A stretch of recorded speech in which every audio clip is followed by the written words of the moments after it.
And this will get into us in our final topic too, which is kind of like where Wizards is going with this.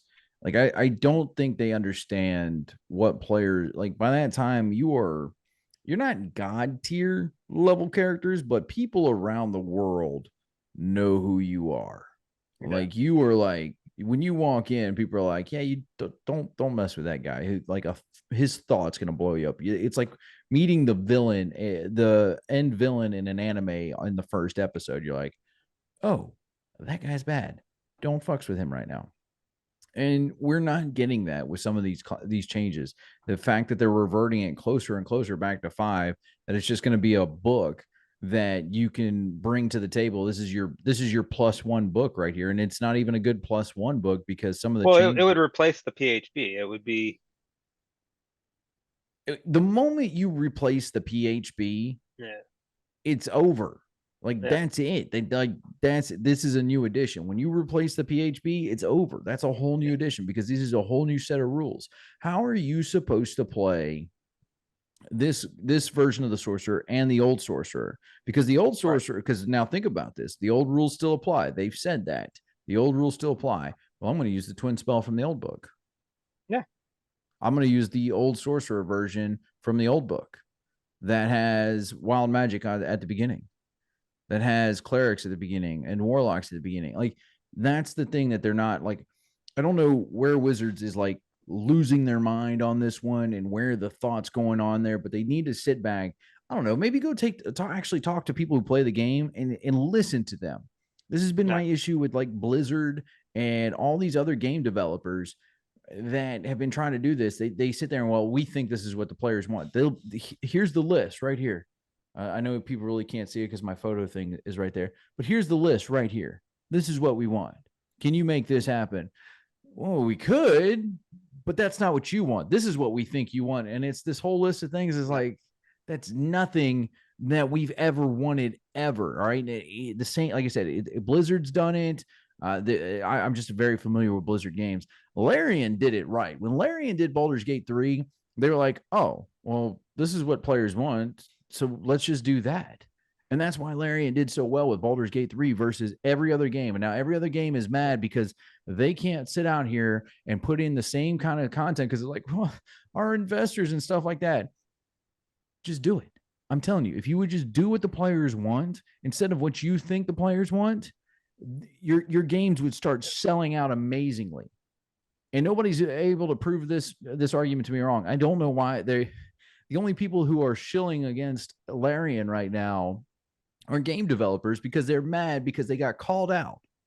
Because they got called out. They got the ball got put in their court. And now if Wizards doesn't take this opportunity right now, this opportunity to sit here and go, well, okay, let's see what the players want. Go read the D&D forums on Reddit. And Yeah. it's got a whole list of things of like, man, this has really sucked. How many freaking homebrew rules do we have to do to correct the stuff that you could just put into your game? The idea of reverting this back to a whole new edition, to a whole like would have been great. We could start from square one again. And some of the changes that they had in this were really good. They needed to be dialed in, and the players said, "Hey, look, let's dial this in." So what did they do? They dialed it in, and it was good. We were like, you can go back and listen to a bunch of our other episodes where we said, "Hey, look, this is a really good change. I really like this." But now we're getting to the point that they're not listening to us again. They're doing what they think they want because, oh, well, it'll just sell money. You're not going to make any money because no one's going to want to buy this. No one's going to want to buy a book and have to sit there as a DM. This is going to be miserable because you're going to have two players that show up, and one's going to be, I want to play the sorcerer from 5.0. Well, I want to play the sorcerer from 5.5. Are you going to sit there and you're now going to have to pick between those two players and say, well, one of you is going to have a good time and one of you is going to have a bad time. No good DM, no DM worth his salt, because DMs, we don't do this for ourselves. We do it for the players. No DM worth his salt is going to want to sit there and have somebody pick from that. That is Yeah. miserable. Tell us how you really feel. Yeah. Well, and if you are nerfing things and fixing things in this new book, like changing way spells work, changing the way meta magic works, you can't play with that book and the other book. Yeah, which is their whole concept around this right now is well, we want you to be able to play the thing that you like, Shut up and make a decision. All right. Be the adult. Like, they're making the players do the dirty work. And that's what I hate is instead of actually just doing the work themselves and saying, hey, look, this is just going to be a new edition. We're excited about the changes that are coming. They're going to go, well, we don't want them to not like us. So It's we're your going to make DM them making you buy the new book, not us. exactly. Well, hell, even with if you're looking at this like it's Baldur's Gate 3, I mean, when you release patch notes and a patch for Baldur's Gate 3, those supersede what came before. You can't go back to an old patch. It's loaded, it's installed. Yeah. You have to use that new stuff. Yeah. But it's the difference between Baldur's Gate 2 and Baldur's Gate 3 is that there's an entirely new system in place. If you're going to say, hey, this is going to be, the new way to play D&D, then just release 6th edition. Yeah. And it's not like any of us have sat here and said this would be bad. Like, this is completely bad. You should only be playing 5. We've actually been very accepting of some of the changes that have come through here. But recently, this whole thing of we're just going to keep dialing it back to like 5, nobody's going to want to buy this book. But it's going to become, I guarantee this is what happened. Mark this down right now in this episode. If you're listening right here, timestamp this. I'm going to tell you, it's going to come out. They're going to release this book right now. No one's going to buy it. And then they're going to blame the players. Yeah. Players just don't like it. They just don't know what they have. Guarantee it. How much you want to bet? How much do you want to bet right now? In any sense, it's going to be the players' fault because no one wants to buy this garbage that they're trying to put out right now. Yeah.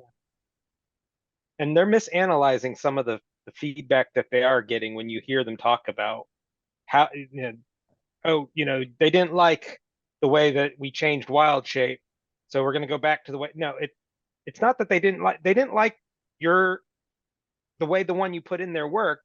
Doesn't mean they don't want you to fix wild shape. Yeah. It means that they didn't like the way you tried your first draft. They didn't like the way you tried. Try another draft.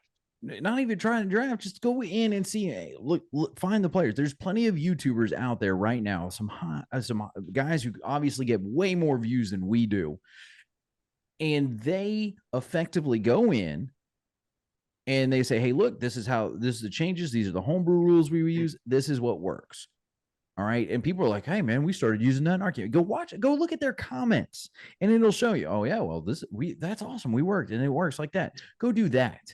All right. The fact that we have to homebrew and fix your stuff, it is almost like we are modding your game constantly to fix the problems. And it's getting old.